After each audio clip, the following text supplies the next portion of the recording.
You ever stop and think about how the video you're watching right now or that email you just sent actually arrives in one piece? I mean, it travels through this incredibly chaotic digital world, but somehow it doesn't turn into complete nonsense.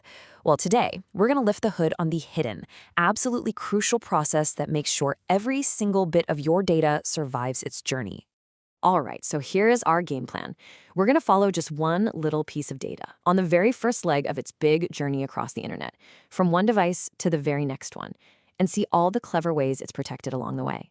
First up, we have what's called the node-to-node mission, and this is the most fundamental challenge of all. How do you reliably move a totally chaotic stream of raw digital info from one point or node to the very next one in the chain without it getting all messed up? Well, the set of rules that handles this is called data link control. The best way to think of it is like an expert logistics manager for your data. Its one and only job is to make sure that package gets from the warehouse to that first delivery truck safely and securely. But here's the real pickle it's trying to solve. To the network, your data is just a continuous, jumbled mess of ones and zeros. It's like a fire hose of information with no breaks, no pauses, nothing. So how on earth does the device on the other end know where your cat video stops and your important email begins? It's just pure chaos.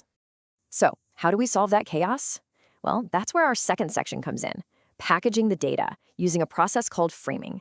This is all about creating order from that digital mess, kind of like putting a bunch of loose items into a sturdy shipping box before you send them off. And yep, that's exactly what framing is.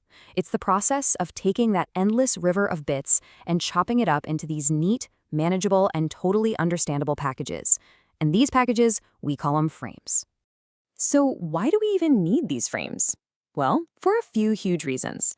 First, they help devices stay synchronized with each other. Second, they give us a self-contained box that we can check for damage, which, as you'll see in a minute, is absolutely crucial. And third, they carry an address so the package gets to its immediate next-door neighbor on the network. Okay, but wait a minute. What if your actual data happens to contain the same special pattern that marks the end of a frame? That would be a disaster, right? Well, they thought of that. They use a super clever trick called bit stuffing. If the sender's system sees 5 ones in a row in your data, it just temporarily stuffs an extra 0 in there. Then the receiver sees that stuffed 0, knows it was just a placeholder, and just plucks it right out, restoring your data perfectly. It's pretty ingenious, really. So, our data is all neatly packaged up. Problem solved, right? Ha, not quite. Because now these perfect little packages have to go out into the real world. And it's a rough neighborhood out there for data. Which brings us to our third section, when bits go wrong. So imagine this. Our perfectly organized frame is now traveling over a wire or zipping through the air, and it's getting bombarded by electrical noise, interference, all sorts of physical disruptions. So what happens if the ones and zeros inside our neat little frame get totally scrambled along the way? And this is basically what can happen. On one hand, you have a single bit error. And just like it sounds, it's one lonely bit getting flipped from a 1 to a 0 or a 0 to a 1. But then you have a burst error. This one's way more chaotic, where a whole chunk of bits in a row gets totally garbled. And this is actually much more common in the real world with the way most of our data travels today. Okay, so we have to accept it. Errors are gonna happen. It's just a fact of digital life. So our systems need a really robust quality control department. And that's our fourth section, finding and fixing errors. And the magic trick behind all of this is a concept called redundancy. Here's the key. We intentionally add a few extra bits to our data frame. Now, these bits don't carry any new information. Instead, they act like a mathematical receipt. The receiver can use this receipt to check if the data it got matches what was originally sent. Now, using that redundancy, there are basically two philosophies. First, you have error detection. This is like your smoke alarm. It just screams, hey, there's a problem here, but it can't actually put out the fire. Then you have error correction. Now, this is like a sprinkler system. It not only detects the problem, it can pinpoint exactly which bits are wrong and just fix them right there on the spot. So this leads us to the final really big strategic decision. Once an error has been found, what's the smartest way to deal with it? This leads to two very different strategies, which we're going to look at right now. Do you fix it or do you resend it?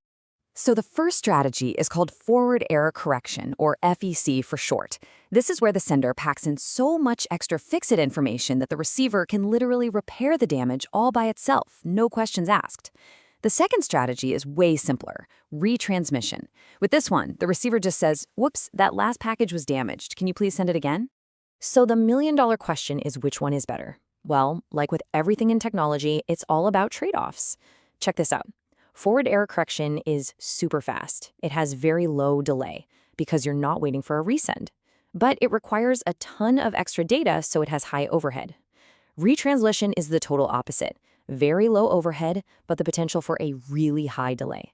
And that's exactly why FEC is vital for time-sensitive stuff like satellite and wireless signals, while super reliable wired connections can often just ask for a simple resend.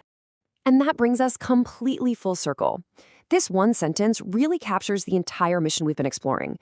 From packaging chaotic bits into organized frames to finding and fixing errors on the fly, every single step we've talked about exists to fulfill this one simple promise: reliable delivery from one node to the next. All right, so let's do a super quick recap of the key ideas. We've got two main kinds of data corruption: single bit and burst. We have two ways to handle them. You can just detect them, or you can actually correct them. And this gives us two main recovery strategies: FEC, where the receiver does the fixing, and retransmission, where the sender just sends it all over again. And that leaves us with a final, really big thought. In a world that's getting more and more wireless, where our connections can be flaky and unreliable, what becomes more valuable? Is it the lightning speed of fixing errors on the spot, even if it's kind of inefficient? Or is it the data efficiency of just asking for a do-over, even if it's a bit slower? The answer to that is really going to shape the future of how we all stay connected.